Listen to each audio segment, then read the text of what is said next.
Hi there, this is Gist Nigeria. Coming up on the program. Doubt in the midst of hope. We explore some myths around COVID-19 vaccines and burst them with facts. And up close and personal, Kamaru Usman, Nigerian-born UFC reigning welterweight champion, shares his rags to riches story. Also, combating an invisible enemy. A year into the COVID-19 pandemic, the world gets vaccinated amid new strains. Plus, what's up, guys? My name is Ivy Jegbeni. Check me out. The basketballer providing opportunities for young Nigerians.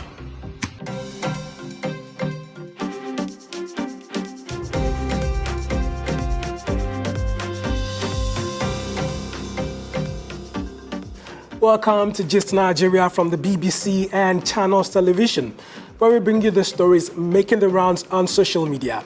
I am Wali Fakile. First on our lineup today is a story about COVID-19 vaccine concerns and conspiracy theories.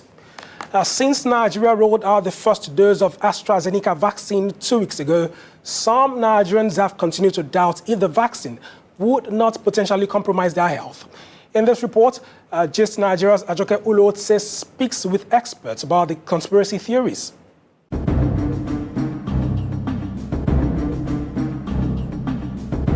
I don't take it because I don't know the content of the vaccine. I don't think it's safe. We don't need this vaccine.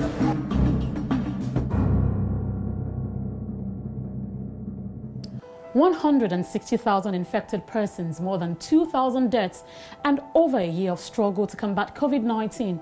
You would think that about 4 million doses of the AstraZeneca COVID-19 vaccines and promises of a slow return to normalcy should get Nigerians utterly excited. But that has not been the case. There are several conspiracy theories and myths surrounding vaccines, how they've come to be, and what they can potentially do to the human body. Many of these theories are fueled by social media and can impact global vaccine coverage. However, these doubts are not peculiar to Nigerians at home. Many black communities in the UK have similar fears. 72% of the black population within the UK say they will not take the vaccine. Even though, in spite of the fact that they say that black people within the UK are 4 times more likely to die from the COVID complications, and so it's a big problem. Now, why are they reticent? There are a number of reasons. One, there's the fear. There's a lot of theories out there, and a lot of misinformation. Now that we've registered that conspiracy theories and myths are not just peculiar to Nigeria, let's look at a number of these fears expressed and allow experts to provide some clarity.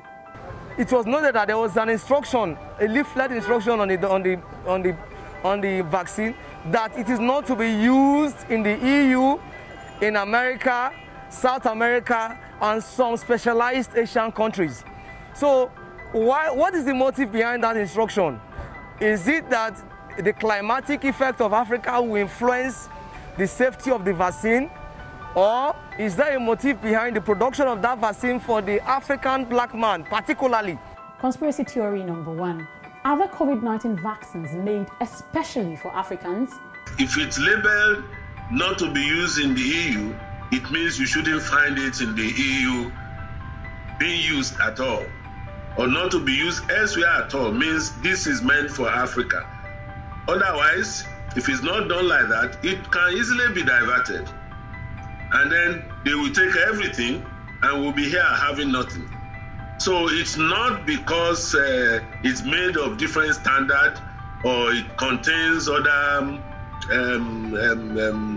bad constituents to deliberately affect Africans. No. I've been hearing a whole lot of rumors. Some said it's a symbol of 666, Antichrist. Some said if you don't have the vaccine, you won't be able to use the hospitals or banks. Conspiracy theory number 2. Does the vaccine carry the mark of the beast prophesied in the Bible or represent the start of a new world order? We need to be careful about the literal interpretation of scripture, especially in the book of Revelations. Now, what I would say is, when you read the book of Revelation concerning the mark of the beast, yeah, and when you read that portion concerning 666, I cannot, from reading it, say that the direct interpretation is the COVID vaccine. Especially in a nation like this, when you want to reduce the population, there are some things you can do. There are a lot of things you can do to reduce populations, and which I so much believe in it. Conspiracy theory number 3. Is the COVID-19 vaccine a way to reduce the population of black people in the world? If the world was supposed to be cutting down on the fertility on Africa and then the fertility rate, why would they vaccinate their people? They already the birth rate in the West is already so low. Then by vaccinating them, actually they will stop actually giving birth, and then their population will plummet. So I think, I don't think it's an argument that can start water. I think it's clear that, when we talk about long-term effect, I ask people, we've all taken tetanus. I mean, as a child in Africa, when you get born, they give you anti-tetanic, they give you hepatitis, they give you all of these drugs. These are vaccines. What are the long-term effects here? I don't agree to some people to get this vaccine. So some people will die. So every person you are ready to die, you go and collect that vaccine. Conspiracy theory number 4. Can the COVID-19 vaccine kill you? Let's first hear from the frontline worker who took the vaccine weeks ago and is still very much alive. As you can see, I'm doing very well. I'm fine.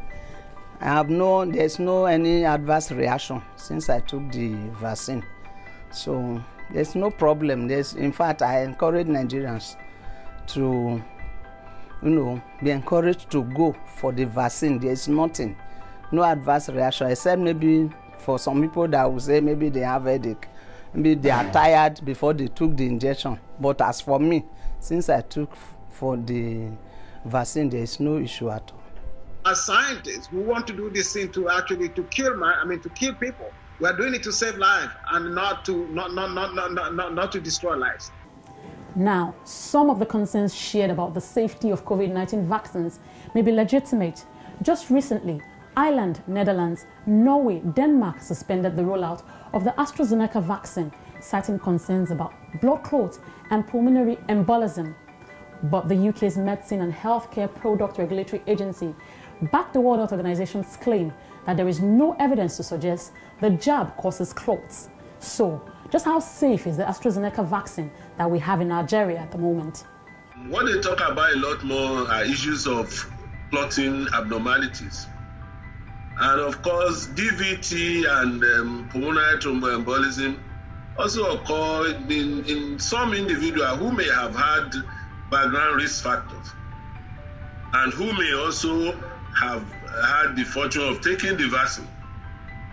And so when it happens, it will be recorded along with the events with the vaccine. But it's been realized that the prevalence of those events among the 17 million so far that have taken the vaccine, when compared to that of the general population, is so low. No doubt, vaccines represent the most reliable way for us to combat the COVID-19 scourge. Learning more about how they work and what the vaccines will do for us may not just be saving our lives, but that of our loved ones as well.